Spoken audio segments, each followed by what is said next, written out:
sí nǹkan tí ọkùnrin lè ṣe tóbìnrin ò lè ṣe ó dẹ̀ wà láì mọye. ní kíni nítọ́kùnrin lè ṣe tóbìnrin lè ṣe ó pọ̀ rẹpẹtẹ. ẹ dákun nígbà tó fi ń gbé egun sóbìnrin bá wọn gbé egun nígbà tó fi ń gbé sóbìnrin bá wọn gbòòrò. ó tóbi tó dé yẹn awo egúngún lobìnrin lè ṣe o awo gẹ̀lẹ́dẹ́ lobìnrin lè mọ̀ bí obìnrin bá fojú kan orò ó gbé. ẹ kú àpérò. ẹ káàbọ̀. ní òótọ́ ni pé àwọn egúngún lobìnrin lè ṣe àwọn gẹ̀lẹ́dẹ́ lobìnrin lè tóbìnrin bá fojú dòrò orò ó gbé.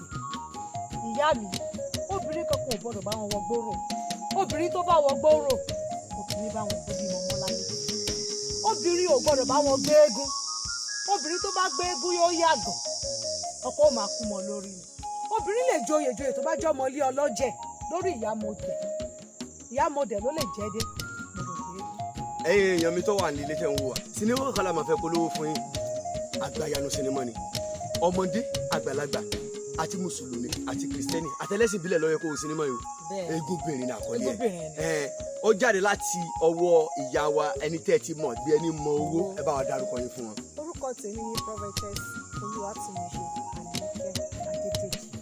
àwọn àgbà òṣèré lóríṣiríṣi náà wà nínú sinimá yìí o. peter Àjàgbémi Dìgbòlújà Aisha Bọ́sẹ̀ Akínọlá bọ̀bọ̀ ó ti ẹ̀pọ̀ tí ò ṣe é kà. àti bẹ́ẹ̀ bẹ́ẹ̀ àti bẹ́ẹ̀ bẹ́ẹ̀ lọ tẹ́ bá ti wá wo sinimá yìí ẹ dákun torí Ọlọ́run ẹ pe ọmọdé ilé ẹ pe àlejò ẹ pe àgbàlagbà ẹ pe ọkùnrin ẹ pe obìnrin ẹ jẹ́ kí gbogbo àṣekínni ká wo nu sinimá yìí owó tí ẹ máa fira kò ní wọ̀n yín ẹ̀yin fi ọwọ́ yín ẹ̀yin fi gbọ́ ọmọ yín. gbogbo ẹ̀yin èèyàn wá nílé ọ̀rọ̀ lẹ ti gbọ́ lóye ẹnu àwọn èèyàn mi yìí o torí pé kí ni sinimá náà kọ́ni lẹ́kọ̀ọ́ gidi kódà àwọn ò ń ṣe sinimá ẹ̀ ṣá àwọn ò ń ṣe sinimá rádaràda sinimá tẹ máa wò tó ẹgbẹ́ yìí gan máa jókòó ẹ tó máa rò pé ó náà wọ́n máa ń tó ìdí nìyẹn o. àṣà sì wà o ẹ má jẹ́ ká dé ìjà o God bless you.